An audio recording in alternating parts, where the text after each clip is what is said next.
TikTok के बंद होने के बाद एक टाइम ऐसा लगा था कि अब सब कुछ खत्म हो जाएगा। वैसे लड़के जो लिप-सिंक करके अपना कला दिखा रहे थे, लग रहा था कि वो कहीं लुप्त हो जाएँगे। लेकिन तभी बिहार के भागलपुर का एक आदर्श आनंद निकलता है, जो ये बताता है कि कोई भी प्लेटफ़ॉर्म रहे या ना रहे, उससे उसकी कला दिखाने पर कोई प्रभाव नहीं पड़ेगा। आज इनके वीडियोज़ पर मिलियंस व्यूज़ आते हैं।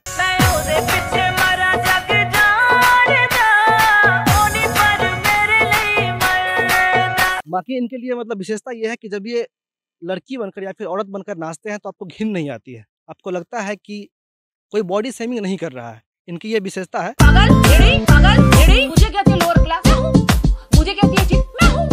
कचरा गाड़ी आली वो चटसुनी तो क्या है, चटसुनी तो क्या है। बाकी उनसे बातचीत करेंगे। मेरा नाम अमन शर्मा है और आप जनता जंक्शन देख रहे हैं। तो आदर्श जी, सबसे पहला सवाल यही है कि टिकटॉक जब बंद हुआ था, तो क्या कुछ झटका सा लगा था? झटका एक्चुअली तो सभी को लगा था। हुँ। और ये ज़ाहिर-सी बात है क्योंकि जिस प्लेटफ़ॉर्म पर बहुत सारे लोग हैं, पूरी इंडिया है। आई थिंक बॉलीवुड इंडस्ट्री आधी इंडस्ट्री उसमें थी। शिल्पा शेट्टी से लेकर हर कोई उसमें था। तो झटका तो कहीं न कहीं सबको लगा था क्योंकि वो एक एंटरटेनमेंट का सोर्स था। और इस पैमाने से देखें, इस नज़रिए से देखा जाए तो टिकटॉक एक ऐसा चीज़ भी था जो कि छोटी-छोटी खुशियों को दे देता था। छोटे-छोटे घर परिवार वाले बनाते थे, रिक्शा वाले, रिक्शा पुलर, हर कोई बनाया करता था। तो वो एक खुशी का एक मतलब ईज़िली ज़रिया था। एक्सेसिबल था, कोई भी इंसान अपना वो हाँ। दिखा सकता था कला। जी, जी। हुँ। और ये था तो झटका मेरे मेरे ख़्याल में सभी को लगा था। और मेरे ख़्याल में मैं तो बनाने वाला क्रिएटर था और क्रिएटर से ज़्यादा परेशान वो लोग हो गए थे जो देख नहीं पा रहे थे। टिकटॉक बंद होने के बाद वो लोग और भी ज़्यादा परेशान हो गए थे और ताने देने होते हैं ना, "अरे! का टिकटॉक तो बंद हो गया, अब क्या करोगे?" तो ऐसे-ऐसे लोग बहुत ज़्यादा मिले, नेगेटिव कमेंट्स देने वाले लोग। लेकिन मुझे पता था कि मेरे अंदर वो पोटेंशियल है, so I can explore myself anywhere. तो मेरे को ऐसा लगा, मैंने खुद को मतलब वैसे ढाला क्योंकि मेरे को पता था कि मेरे मेरे अंदर वो प्रोड्यूस करने की क्षमता है। मैं जो भी कंटेंट बनाता था अपने से ही बनाता था, अपने बिहार के टोन पर ही बनाता था। सभी लोग कॉपी करते थे, बड़े-बड़े क्रिएटर्स कॉपी करते थे। तो मेरे को ऐसा कुछ ज़्यादा नहीं लगा कि यार छूट गया। मेरे को बस ये लगा था कि क्योंकि अप्रॉक्स 4 मिलियंस ऑफ फॉलोअर्स मेरे हो गए थे 4 टिकटॉक। मिलियन। जी, 40 लाख लोग मुझे फॉलो कर रहे थे। तब तक आपका फेसबुक पेज नहीं बना था, यूट्यूब नहीं नहीं, बना था? नहीं, फेसबुक पेज पर काम नहीं हो रहा था। और यूट्यूब पर मेरे मतलब सब्सक्राइबर्स थे 1,54,000। अच्छा। तो हल्का-सा झटका लगा मेरे को, मेरे बच्चा पार्टी सबको, जो भी छोटे-छोटे गैंग है मेरा, आदर्श गैंग। तो छोटे-छोटे बच्चों ने कहा कि आदर्श भैया बंद हो गया, अब कहाँ वीडियो बनाएँगे अब आदर्श भैया। तो मैंने बोला टेंशन क्यों? टेंशन की बात ही नहीं है, तुम्हारे पास, हमारे पास, जिसके पास टैलेंट है, माँ सरस्वती है, तो वो कुछ भी कर सकता है, आग लगा सकता है। तो वो आग आज यूट्यूब पे लग रहा है और आप सभी लोग जो भी देख रहे हैं, उनको जनता जंक्शन तक मैं पहुँच गया हूँ। तो ये जनता का प्यार है कि जनता जंक्शन तक हमें लेकर आई है। और ये जंक्शन जो है, ये रेलवे स्टेशन जो है जनता जंक्शन का, ये एक-एक टैलेंट को उठाकर लेकर आती है, चाहे वो कहीं का भी हो। सो शुक्रिया अदा करना चाहूँगा तमाम मेरे प्यारे-प्यारे हमारे श्रोताओं को और जितने भी हमारे चाहने वाले हैं उनको। आदर्श आनंद की मतलब एक खूबसूरती ये भी है कि इनके जो गेटअप होते हैं वीडियोज़ में आप जो देखते होंगे, वो काफ़ी यूनिक होते हैं। कभी फटे हुए कपड़े पहन लेते हैं, कभी फटे हुए लुंगी पहन लेते हैं, कभी फटा हुआ धोती मतलब लपेट लेते हैं और साथ में जो बच्चा लोग नाचता है उसको भी वैसा ही पहना देते हैं। तो कहाँ से लाते हैं इतना कपड़ा? ये कपड़ा नहीं है, ये एक तरीके से ये शब्द मैं यूज़ करने के लिए मतलब अ, मैं ये अगर यूज़ करूँ तो शायद ये थोड़ा-सा ऑकवर्ड लगे, लेकिन ये औकात है।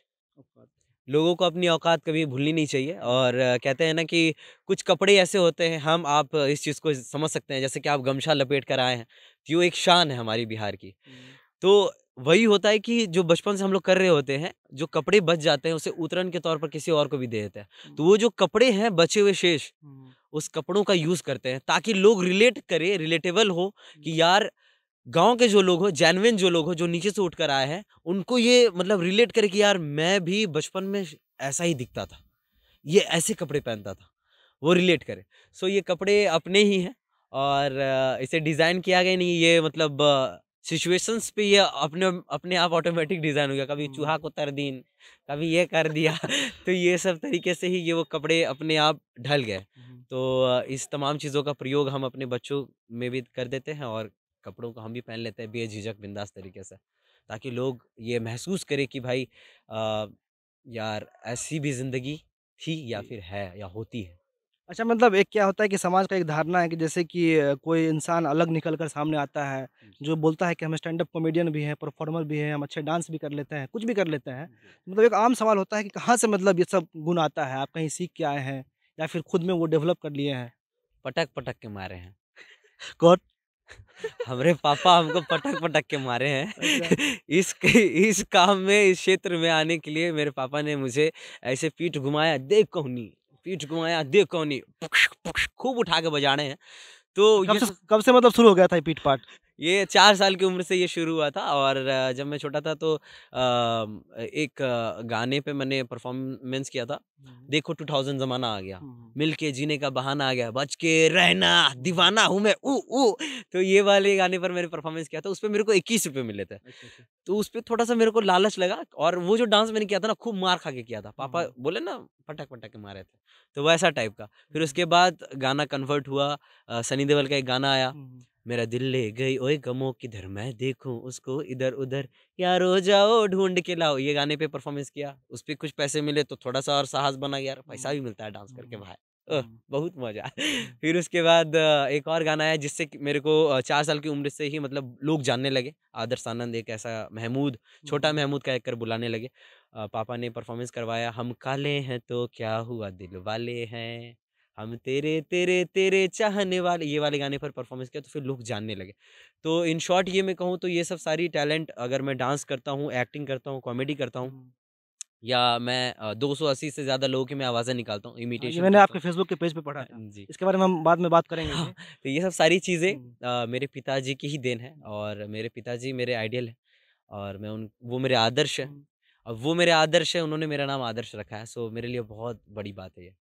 सो शुक्रिया अदा करना चाहूँगा मेरे पिताजी का, उन तमाम पिताओं का शुक्रिया अदा करना चाहूँगा जो कि अपने बच्चों को इस कदर मतलब सँवार देते हैं, उनको सपोर्ट करते हैं और सपोर्ट करना चाहिए, जैसे मेरे पिताजी हैं। नहीं, पिताजी का तो जो आपका जो मतलब आप उन्होंने आपको सपोर्ट किया वो तो मतलब काबिल-ए-तारीफ़ है ही। लेकिन समाज की एक धारणा से अलग हट के आपके पिताजी ने मतलब कैसे ये सोच लिया कि बेटा को एक्टर ही बनाना है, परफॉर्मर ही बनाना है? एक्चुअली इसके पीछे भी शायद थोड़ी बहुत कहानी है हुँ, पिताजी के इसमें। तो मैं तो बस ये कहूँगा कि पापा को शौक है, मतलब शौक था ये कवि कविता-वविता लिखते हैं। मैं अच्छा, कभी अच्छा। भी एंकरिंग वगैरह करता हूँ, तो कविता वगैरह लिखते हैं तो मैं पापा के ही सारी कविताओं को या शायरियों को उठाता हूँ। तो कहीं न कहीं ऐसा देखा जाए कि कहीं न कहीं पापा का सपना था ये हुँ, कि हुँ, मैं इस फ़ील्ड में कुछ करता। रफ़ी के अंदाज़ में पापा, रफ़ी मोहम्मद रफ़ी सर की आवाज़ हुँ, में पापा बहुत खूबसूरत गाते हैं। तो मेरे को लगता है कि कहीं न कहीं जो है पापा के अंदर वो चीज़ है, कहीं न कहीं वो दबी है। तो हुँ, उस चीज़ को ये उसका बेटा ही पूरा कर सकता है। हुँ, और रही बात समाज की, तो वो ताने देते थे। कहीं होता था ना, ऑर्केस्ट्रा होता था या प्रोग्राम होते थे तो छोटे-छोटे बच्चों को लोग नृत्य करवाते थे। हुँ, पहले हुँ, डांस अकेडमीज़ वगैरह चलते थे बहुत हुँ, सारे। हुँ, तो उसमें पापा को शायद किसी ने ऐसा कह दिया था कि ज़्यादा है तो अपना बच्चे को करवाना, हुँ, हुँ। ऐसे टाइप का। अच्छा, अच्छा। उस वक़्त से जो है शायद पापा के माइंड में ये क्लिक कर गया था। उस वक़्त और भी गुस्सा जो है दूसरे का गुस्सा मेरे ऊपर हुँ, उतरा, हुँ, पटक के दिए, हुँ, सिलटा लोढ़ी जो छतिए पे रख दिए, ऊपर चढ़ा दिए। दऊ जय जय ग मैया दुर्गा, जय जय ग मैया काली, तोहरो से जब्बर छ हमरो घरवाली। ऐसे टाइप का ही कुछ माहौल बना। तो हाँ, उसके हाँ। बाद आज ये आदर्श आदर्श है और शुक्रिया अदा करूँगा आपका कि आप तलक मैं पहुँच गया हूँ, मेरे पिताजी के आशीर्वाद से हुँ। और लोगों के आशीर्वाद नहीं, से। पहुँचा बहुत पहले गए थे, ब बाकी अभी आप व्यूज़ की मदद से हमारे सामने आए हैं। जी। और अगला सवाल यही सेमिंग पे था, हमारे चैनल की जो सृष्टि श्रीवास्तव आपको हम बताया कि आपकी बहुत बड़ी फ़ैन हैं। अरे! तो वो बोल रहे थे कि उनसे ये पूछिएगा कि जब वो फटा कपड़ा पहन के 10 लोग के बीच में नाचते हैं, तो उनको शर्म नहीं आता है? मतलब लोग नहीं कहता है या फिर जब लड़की वाला कपड़ा पहने तो लोग नहीं कहता है कि छक्का नाच रहा है इस टाइप से कुछ? अच्छा, बहुत तगड़ा सवाल है ये। हुँ, सुनने में भी बहुत सारे लोगों को ये अजीब लगता होगा, लेकिन हुँ, मेरे लिए ये नॉर्मल है। हुँ, बिकॉज़ अगर मैं छक्के की बात करूँ तो हुँ, ये हमारे एक समाज का एक अटूट हिस्सा है। सही बात। हमारे समाज में हुँ, अ, इसकी जो भी वैल्यू है, हुँ, वो लोग समझ सकते हैं, हुँ, जो इनसे दुआएँ प्राप्त कर रखे हैं। हुँ, हुँ, तो इनकी बहुत महत्वाकांक्षा भी है कि ये कुछ करे, और हम सभी लोग इनको इस नज़रिए से देखते हैं कि यार ये मतलब अलग ही चीज़ है। मैं उनको बहुत ज़्यादा रिस्पेक्ट करता हूँ। मैं दिल्ली गया था तो दिल्ली में बहुत ऐसे मतलब छक्के थे, मैं उनको किन्नर बोलूँ, छक्का बोलूँ, जो भी बोलूँ, सुनने में बहुत अजीब सा लगता है, गाली गाली जैसा लगता है, लेकिन मेरे ख्याल में ये एक वरदान है, भगवान की दी हुई एक ऐसी देन है, एक ऐसा अवतार है जो किसी के पास नहीं हो सकता वो। और वो एक बार आपको वो दुआएं दे देना, वो सफल हो जाता है। तो वो लोग भी मेरे फैन निकले। मैं बस ये कहना चाहता हूँ, आने वाले कल में कुछ ऐसे प्रोजेक्ट भी हैं जिसमें मैं छक्के का किरदार करूंगा, और लोगों को ये बताने की कोशिश करूंगा कि भाई छक्का वो नहीं, तुम्हारी सोच, तुम अपनी सोच को बदलो, तभी आई थिंक ये हमारा देश और ये दुनिया आगे बढ़ पाएगी। क्योंकि यहीं पर ये भारत देश में ही ऐसा हो रहा है, ये तो छक्का है, लड़की ऐसा बन। मैं उनसे पूछता हूँ जिनके मन में ये सवाल है कि लड़की बनकर डांस करता है, अगर लड़की बनकर मैं डांस करता हूँ, आप मुझे ये बता दें कि लड़कियां बुरी होती हैं क्या? सही बात है, बहुत बहुत सही बात है। लड़कियां अगर बुरी होती है तो मैं कल से लड़की बनकर डांस करना छोड़ दूंगा, मैं हंसाना छोड़ दूंगा। हंसाना किसी को बुरी बात है नहीं, मुश्किल से लोग हंसाते हैं। आज के ज़माने में तो सब रुलाते हैं, किसी का बॉयफ्रेंड से ब्रेकअप हो गया है, कोई इसका दिल टूट गया है, किसी के माता पिता नहीं है, कोई अनाथ है। मेरे साथ जितने बच्चे हैं ना, किसी के माता पिता नहीं है, किसी की मम्मी नहीं है, ऐसे ऐसे बच्चे भी हैं। तो मैं इस मुद्दे पे आऊँगा कि जो लोग मुझे कहते हैं, मैं बस उनसे सवाल यही करना चाहूँगा, छक्के बुरे होते हैं? अगर आप ये सोच रहे हो कि छक्के बुरे होते हैं, समाज के लिए एक गंदगी है, तो मेरे ख़्याल में आपकी सोच गंदी है, आपकी नीयत गंदी है, और ऐसे सोच रखने वाले इंसान मेरे ख़्याल में ज़्यादा दिन तक टिकते नहीं हैं, क्योंकि ऊपर वाले की जो लाठी होती है, उनका जो वार होता है ना, बहुत अलग होता है। तो ऐसा बिल्कुल भी ना कहें, क्योंकि आने वाला कल शायद आपको भी वैसा ही संतान प्राप्त हो, क्योंकि ये तो वरदान है भाई, वरदान प्राप्त हो, भगवान करे वैसा ही वरदान प्राप्त हो, हम तो यही कहेंगे। और लड़की का किरदार करता हूँ, मुझे गर्व है, मुझे प्राउड फील होता है कि मेरी मम्मी सजाती है मुझे, मेरी बहन सजा देती है मुझे, डेकोरेट करती है। तो वुमेन एम्पावरमेंट कहते हैं ना, नारी सशक्तिकरण, तो मेरे को तो यार अच्छा लगता है कि चलो लड़की बनकर अगर मैं सभी को हंसा रहा हूँ, और बहुत सारी लड़कियां भी फ़ैन है मेरी जो देखती हैं। सृष्टि मैम की बात आपने कही, तो उनको दिल से शुक्रिया अदा करना चाहूँगा।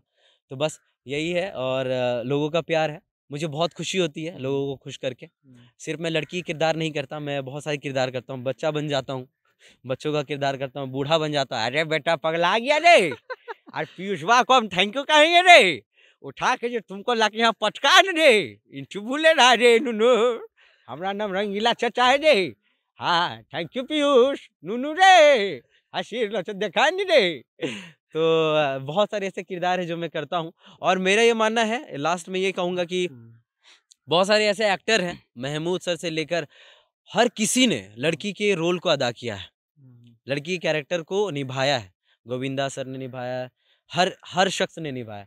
और यार वो तो अमिताभ बच्चन ने भी निभाया। हाँ, जिसकी बीबी मोटियाँ हैं, हाँ भाई साहब समझाइए उनको। तो ये है। हाँ, अभी जो पीयूष के बारे में इतना तारीफ हो रहा था, तो पीयूष बहुत बड़ा अभी दिव्य ज्ञान दे रहे थे हमको पीछे में। अच्छा। बोल रहे थे कि जो एक्स जो होती है ना, वो सबसे बड़ा इंस्पायरेशन की चीज़ होती है। अच्छा। आपका कोई एक्स या प्रेजेंट है जो आपकी इंस्पायरेशन है? मैं क्या कहूँ, क्या करूँ, मैं इतनी सुंदर हूँ तो मैं क्या करूँ? देखिए इस मामले में मैं गरीब हूँ। मेरे मम्मी पापा ने मुझे गरीब जन्म दी है, तो इस मामले में सच में मैं गरीब हूँ अभी। तो अभी इस बात का मतलब मैं सिंगल हूँ, मैं सिंगल हूँ। हाँ, एक मोमेंट ऐसा आया था कि किसी को मैंने प्रपोज किया था, तो सीधे नकार दिया गया था मैं। तो फिर उसके बाद तो अपना काम जारी है, काम ठुकरा कि मेरा प्यार हमरा मैडम जी कहीं दिखती है कि नहीं? दिखती है, लेकिन अब उतना आप ही नहीं ध्यान अब देते हैं। अन्ना अब आप हम बोले कि अब हाँ, अब मेरा ठुकरा जो दियो है ना, प्यार तो अब इंतकाम देखते रहो। बैठ जाए का। हाँ। तो बोलिए ना भैया, आइए हम लोग बैठते हैं, विश्राम करते हैं। हाँ, हाँ। अच्छा तो भैया, अरे भैया, अरे भाई साहब, ठीक। तो ये सिंपली यही कहूँगा कि अभी कोई ऐसी मैडम या फिर कोई ऐसी गर्लफ्रेंड नहीं है मेरी लाइफ में। अगर होगी तो मैं ऑफिशियली अनाउंस ज़रूर करूँगा कि हाँ, तू ही मेरा प्यार, तुमसे है करार। तो ऐसा हम ऑफिशियली बोल देंगे कि हाँ आदर्श की कोई गर्लफ्रेंड है। देखिए याद रखिए, हम सिंगल हैं, सिंगल भटक रहे, सिंगल आत्मा ऐसा भटक रही। पीयूष भैया जैसा ना है, इनके ऐसा नहीं कि मिंगल है दीजिए दगा करो, आप भी गल रही है। ना, गला मिलिए भैया। ओ अरे भाई साहब। अच्छा, आप लिखे हैं कि आप 280 प्लस एक्टर का आवाज़ निकालते हैं। कुछ बेस्ट एक्टर का आवाज़ निकालिए, मतलब ऐसे तो एक्टर सब अपने में अपना उनका क्रेज़ होता है, लेकिन कुछ आपको जो लगता है कि वाक़ई मतलब वो आज एक अलग प्लेटफ़ॉर्म पर हैं। हमारे नवाज़ुद्दीन सिद्दीकी सर मेरे फ़ेवरेट। मेरे फेवरेट हैं और इनसे मैं मिल भी चुका हूँ। जी टीवी का एक कार्यक्रम था, शायद आप लोगों ने देखा होगा, मूवी मस्ती विद मनीष पॉल। इस पे मेरा सिलेक्शन हुआ था, तकरीबन 1 साल पहले की बात है ये। तो उनसे जब मैं मिला था तो उनकी आवाज़ मैंने उनके सामने करी थी, तो उन्होंने अप्रिशिएट किया था। एंड जो मैंने कहा था उनको तो वो इस प्रकार था, डायलॉग जो था उनका, बैठ जाते हैं थोड़ा फील लेते हैं। अने ना आप बैठे रहिए दो महाराज, उसकी माँ का साहब मेरे को बहुत तकलीफ होता साहब, भाई सच्ची बता रहे ला है, तेरे चेहरे में मेरे को फगुनिया दिख रही है, समझ रहा है यार, चलना तकिया तकिया खेलते हैं। मैं एक बात कहेगा साहब, बहुत बड़ा है तो, बहुत अकड़ है तोरा में, अरे भरम है भरम, देख कैसो खाते हैं तोड़ी अकड़, तैयार है? तैयार है, शानदार जबरदस्त जिंदाबाद। यो रे रे क्या चिल्ला रहा रे, देखा रे इंटरव्यू हो रहा है, कैसा है जी? तो साहब मैं यही कहेगा कि जनता जंक्शन को सब्सक्राइब करने का साहब, मेरे को बहुत खुशी हो रहा है साहब, अजी भैया मेरा इंटरव्यू ले रहा है, ज्यादा नहीं बोलेगा साहब, हो एक अमिताभ बच्चन। आ अरे भैया दिया देवे सो सुनो, मैं अमिताभ बच्चन जी, और यही कहना चाहूँगा भाई साहब की जो है, हमारा देश और पूरा विश्व आज कोविड-19 की चुनौती का सामना कर रहा है। कोविड-19 अभी खत्म नहीं हुआ है, ऐसे में जरूर है कि मास्क पहने, सैनिटाइज लगाए, जो करना है कीजिए, अगर हम खुद पॉजिटिव आए तो देखिए सुनो, मैं यही कहूँगा कि प्रिकॉशन लेना बहुत ज़रूरी है, और 2 गज की दूरी, बेटा मास्क है ज़रूरी, खांसी बुखार या सांस लेने में कठिनाई हो तो आप कहाँ संपर्क कीजिए, आप बुझिए अपना। बहुत धन्यवाद है सर, बहुत बहुत धन्यवाद। अच्छा हाँ, तो अब बात कर लेते हैं कि आगे कुछ वैसा जो प्रोजेक्ट्स है, चूँकि अभी हम यहाँ पे आए हुए हैं, लोकेशन दिखा दीजिएगा पीयूष जी थोड़ा घुमा के। यहाँ पे अभी आप समझिए कि कितना 5-6 डिग्री टेम्परेचर होगा और टाइम लगभग 2 बज रहा होगा। यहाँ पे आए हैं पूरा एकदम घर से नहा-वहा के आए हैं पूरा ना, शूट वूट करने के लिए, तो इतना ठंडा माहौल में काम करते हैं। तो आने वाला कुछ ऐसा प्रोजेक्ट बताइए, जिससे कि आपको लगता है कि कुछ बड़ा लेकर के आप आ रहे हैं? जी कोशिश तो हमारी है कि कुछ बड़ा करने की कोशिश है, और छोटे से ही बड़ा होता है। बोले ना हम बिहारी भाषा में एक है ना, देखन में छोट लागन लेकिन घाव करे गंभीर, तो वही गंभीर काम करना है आगे जा चलकर। सो प्रोजेक्ट अभी जहाँ पर हम बैठे हुए हैं, आप बैठे हुए हो, तो यहाँ पर हम एक चूँकि मैं जैसे कि सभी लोग इतना प्यार दे रहे, तो मैं सब कुछ करने की क्षमता रखता हूँ, कोशिश करता हूँ कि हर एक क्षेत्र में अच्छा कर पाऊँ। लाइक एक्टिंग करता हूँ, सिंगिंग करता हूँ, डांसिंग करता हूँ, मेरे 3-4 चैनल्स भी हैं। तो एक चैनल लोगों के रिक्वेस्ट से ही उन्होंने कहा कि आप सिंगिंग भी अच्छा करते हो, तो आप सिंगिंग भी क्यों नहीं ट्राई करते हो? तो मैंने सिंगिंग किया है, और इसका सारा म्यूज़िक 3-4 सॉन्ग्स मैंने गाए हैं। तो अपकमिंग जो प्रोजेक्ट्स हैं मेरे, कुछ सॉन्ग्स हैं बहुत ही यूनिक वाले सॉन्ग्स हैं, तो वो सब सारे आ रहे हैं। मैं, आदर्श आनंद आपका, और शुभम राज है, और जो टीम है, सूरज भाई हैं, जो टीम है हमारी छोटी सी, सिंगिंग के क्षेत्र में, म्यूजिकल क्षेत्र में, तो ये सब सारे लोग मेरे साथ जुड़े हुए हैं। तो ये सब सारे प्रोजेक्ट्स आ रहे हैं। कैमरे के पीछे शुभम है, बहुत ज़्यादा टैलेंटेड है, मैं उनको बुलाना चाहूँगा अगर आपके आज्ञा हो। बिल्कुल, बिल्कुल, आइए, आइए। आइए शुभम। ये मेरा ये मानना है कि पूरे बिहार भागलपुर में ये एक ऐसा लौता बंदा है जो कि म्यूज़िक बहुत ही मस्त और बहुत ही तगड़ा बनाता है। अच्छा, अच्छा। बहुत ही क्रिएटिविटी माइंड का है ये बंदा। सो क्रिएशन लेवल बहुत ही हाई लेवल का है इसका। सो मैं चाहता हूँ इनको भी सपोर्ट करें, और मेरा तो खैर सपोर्ट नाम शुभम है इनका? इनका शुभम नाम हाँ, है? शुभम राज। शुभम जी किस कैसे मिले आप इनसे?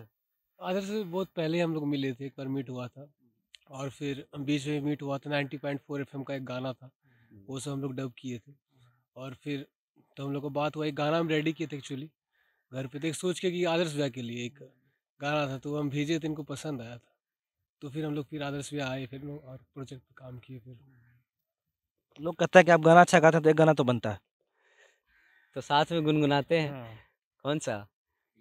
शुरू करते हैं क्योंकि एक्चुअली हम सभी लोगों को, जितने भी हमारे देखने वाले लोग हैं, उनको सबसे पहले तहे दिल से शुक्रिया अदा करना चाहूँगा मैं आदर्श, बिकॉज़ मेरे आदर्श आनंद वाले चैनल पर भी आप लोगों की आशीर्वाद, ये दुआओं का नतीजा है जो कि 1 मिलियन सब्सक्राइबर्स होने वाले हैं। आई थिंक 3-4 दिनों में 1 मिलियन हो जाएगा और मेरे लिए, पूरे भागलपुर के लिए, पूरे बिहार के लिए और शायद आप तमाम जितने भी चाहने वाले लोग हैं उन लोगों के लिए शायद ये प्राउड वाला मोमेंट हो, बिकॉज़ मेरे लिए तो भाई वो अनोखा है क्योंकि 1 मिलियन ये यूट्यूब पर, यूट्यूब की दुनिया में बहुत ज़्यादा कठिनाइयों का सामना करने के बाद मिलता है। सो ये प्यार है, आप लोग इसी तरह बरकरार रखिएगा। और रही बात सॉन्ग्स की, तो हम लोग कोशिश करते हैं एक गाना, कौन सा गाना गुनगुनाया जाए? जो हम लोग शूट करे थे वो बता दीजिए। हाँ, तो एक सॉन्ग कल ही हम लोगों ने मतलब म्यूज़िक पूरा रात शुभम लगाया दिया है, पूरा रात लगा है। तो मैंने बोला ना कि भैया कोई ऐसी लड़की नहीं है, गर्लफ्रेंड नहीं है जो कि शायद हो जाए। हमारा भाई लोग प्लानिंग कर रहा है।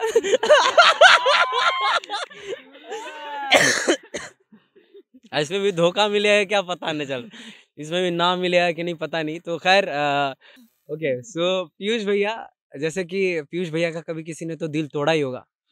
अरे पूरा एकदम बने हुए हैं दीवाना। तेरी की धो यार, आपका भी टूटा है, तुम इतना क्यों मुस्कुरा रहे हो? क्या इसको मुझे छुपा रहे हो? सो खैर ये तो जोक्स अपार्ट, तो गाना है कल जो हमने गुनगुनाया था, जीता, हाँ जीता हूँ जिसके लिए मरता हूँ, एक तू ही वो लड़की है जिसे मैं प्यार करता हूँ, एक तू ही वो लड़की है जिसे मैं प्यार करता हूँ। तो ये शानदार एकदम। हाँ। क्या करेंगे, मिंगल कब होंगे यो फेरा है। तो तो हर म्यूजिक बहुत तगड़ा दिया है हाँ, भैया। हाँ, चलिए धन्यवाद आप दोनों को, मतलब भविष्य का शुभकामनाएं। और हर कलाकार का अपना एक ऑरा होता है, इनका भी है। और हम कहीं पढ़े थे कि एक व्यक्ति दूसरे व्यक्ति से पूछता है कलाकार क्या होता है, तो सामने वाला आदमी बहुत छोटा में बहुत अच्छा बात बोलता है। बोलता है कलाकार वो होता है जो किसी चीज़ को दिल से देखता है, दिमाग से उसके बारे में सोचता है, फिर अपने शरीर से उसको प्रदर्शित करता है। उसका काम आदर्श आनंद बहुत अच्छा कर रहे हैं। आपको भविष्य के लिए बहुत बहुत शुभकामनाएं हैं। आपसे आगे भी मिलते रहेंगे, आपका इंटरव्यू ऐसे ही लेते रहेंगे, आपको लोगों तक ऐसे ही पहुंचाते रहेंगे। आप तो ऐसे ही पहुंच ही रहे हैं। बाकी आप अपना जो अंदाज है उसको उनको बनाए रखिए। लोग कुछ भी कहें, लोग बोलते ही हैं। बाकी धन्यवाद रहेगा पीयूष का भी कि वो हमें यहाँ पर लेकर आए हैं आदर्श आनंद से मिलाने के लिए। देख रहे थे आप जनता। मेरा नाम अमन शर्मा है। बहुत बहुत धन्यवाद।